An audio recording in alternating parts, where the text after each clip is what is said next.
Good morning everyone! Sobrang maliwanag ngayon dito sa Wahin. And dumiretso kami pagkahapon na sa tabing dagat para lang mag-unwind dahil yun talagang aking relaxing mode sa tabi ng dagat.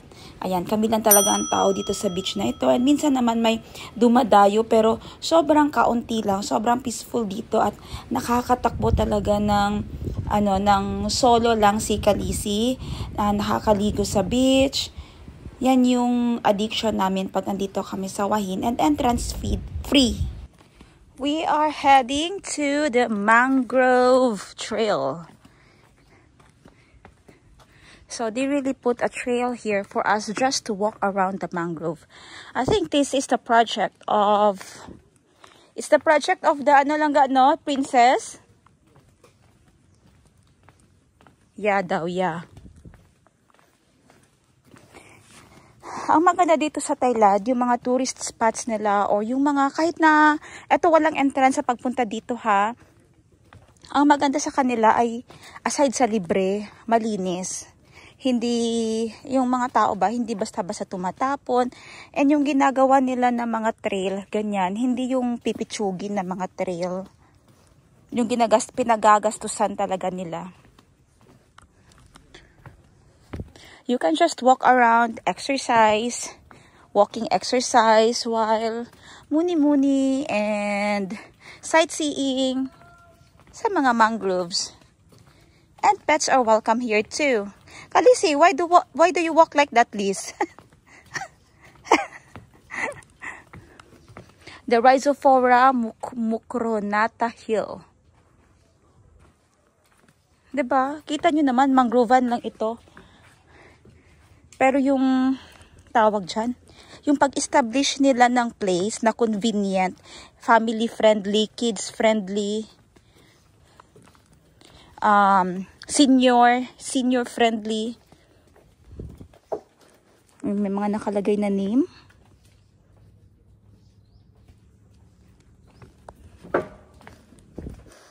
Pwede umakyat doon. Langga, let's go up. There. No thanks. Someone is scared. Kalisi, what is that? Don't jump, please, ha?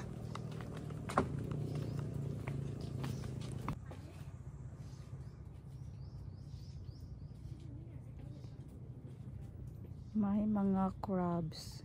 Kulay itim. Yan.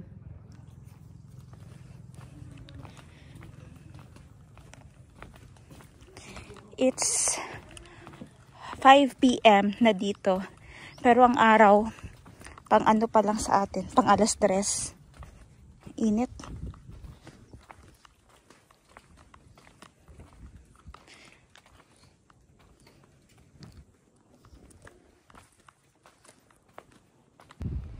So, we are actually at the Sirindon International Environmental Park.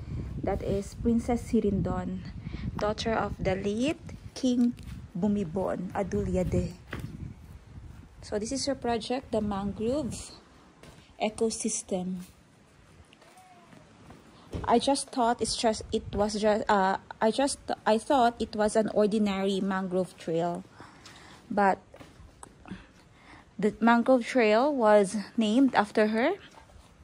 Sirindon International Ecosystem Park. Ayan, I'll show you this information.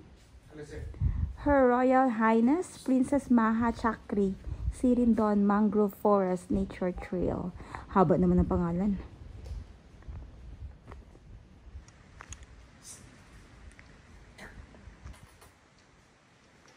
This is the, what do you call this? This is a legend? No, map? This is a 3D map of the mangrove trail. So we pass this way, go over there, pass this tower, move here, and went there, and come back, and exit here. It's pretty huge. The next day.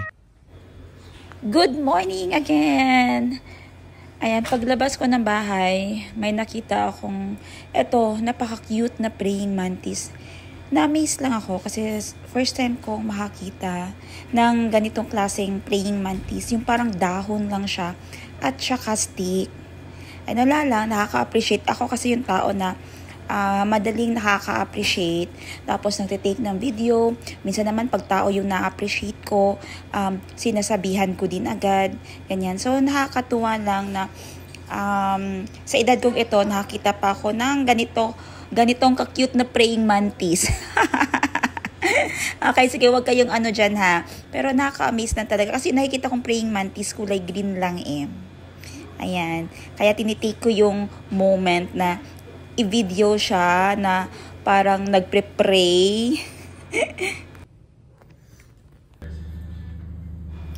Taking my time here to flex my OOTD, of course, from Sheena Bangkok Wardrobe yan. Yung bag natin, may coming tayo na stock niyan sa Pinas and you can order it straight from Thailand din naman. Pwede kami mag-ship from Thailand papunta sa iba't ibang address ninyo kahit nasaan man kayo na panig ng mundo. And of course, those anik-anik charms is also coming from Thailand. Ayan, yung aking skirt naman, available yan sa Sheena Bangkok Wardrobe. Pwede nyong ibenta wholesale and pwede din retail nyong i-avail sa akin. Ayan siya, nagpe-prepare lang kami dahil kami ay may pupuntahan. Again, we are going to the beach. Dito tayo ngayon sa Love Bread. Sabi ko naman sa inyo yung pagdating ko. Pagdating namin dito, Love Bread. Ayan. Best stop talaga siya dito sa Wahin. Especially yung mga bread nila. European inspired kasi ang kanilang mga binibenta. Peanut choc chip cookies. 60 baht. Oatmeal, mini butterfly, pineapple butter cookies. I think I have to try this one. Butter pineapple, choc chip chips. Everything here is delicious.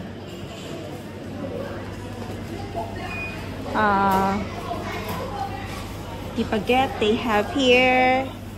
Sourdough.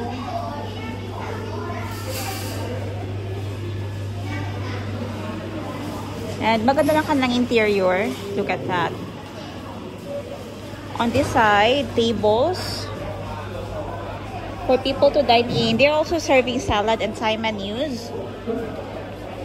And I think every day, some of their products are really sold out. Especially the bread.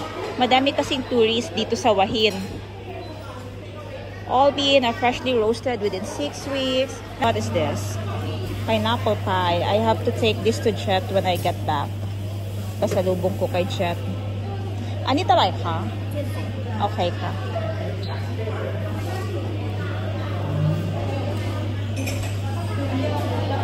Mukha siyang ano. Mahal siya in fairness ha. Pero I think best pasalubong siya. Kasi ang ganda talaga dito sa ano. Ang sarap. Very unique ang kanyang ano, ambience sa loob. Tapos yung mga siniserve na talaga nila ng mga bread ay European or Westerner inspired. Kahit na sa mga inspired, yun talaga yung taste niya. I think foreigner din ang may-ari nito. Muffin chocolate looks so yummy. Banana tart. Ooh. Dito din galing kahapon yung binili. Alam niya kasi na favorite ko yung banana cake. Butter cake, banana cake. Banana cake. Favorite ko din yung banana cake. But I have too much bread for today. Next time na naman.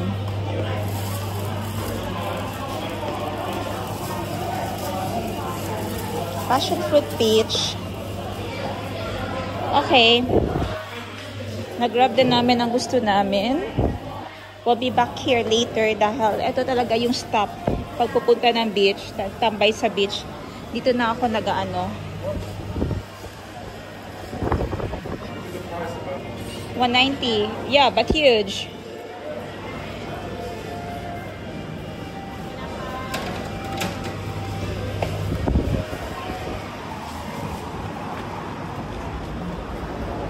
Sobrang init ngayon dito sa Wahin. Hindi naman kami mahilig lumabas kasi nga ang init. nagpa-change view lang kami. Tapos later, always pumupunta dun sa beach ni Calisi. Kasi yun lang kasi ang beach na hindi matao. So, free si Calisi magtakbo-takbo at maligo sa dagat. And quick stop kami sa Hua Hin Outlet. May titingnan daw itong kasama ko na, what are you going to look for? Adidas? Sandals. Pagpasok dito, pababa namin sa sasakyan, ang makikita mo agad ay mga flamingos. Hindi boring, no? Kaunti lang andito ngayon. Kahapon holiday. Today is October 15, 2024. And for sure, baka mapapanood nyo na ito siya by October 25. Bibilisan ko na lang ang pag-upload while nasa vacation. But I doubt if kaya ko yung gawin. Kasi nga, it seems empty. There's no more shops here.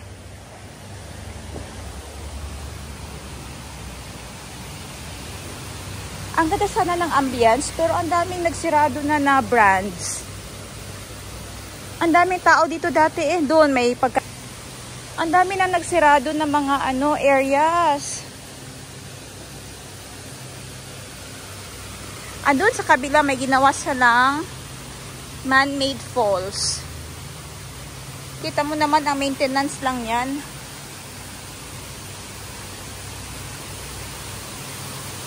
Restaurant doon.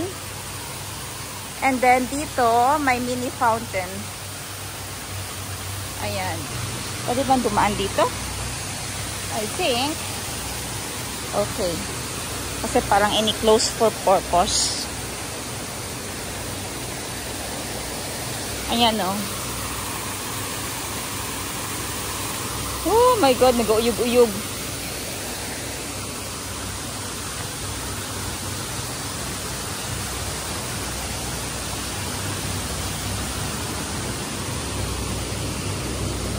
Let's see anong meron sa loob. Grabe, wala nang outlets doon, wala nang mga brands. Yung first na punta namin dati dito, ang daming brands at saka ang daming tao. Maybe after pandemic. So, pasok muna kami sa FN Hua Hin. Tingnan natin ano makikita dito sa loob.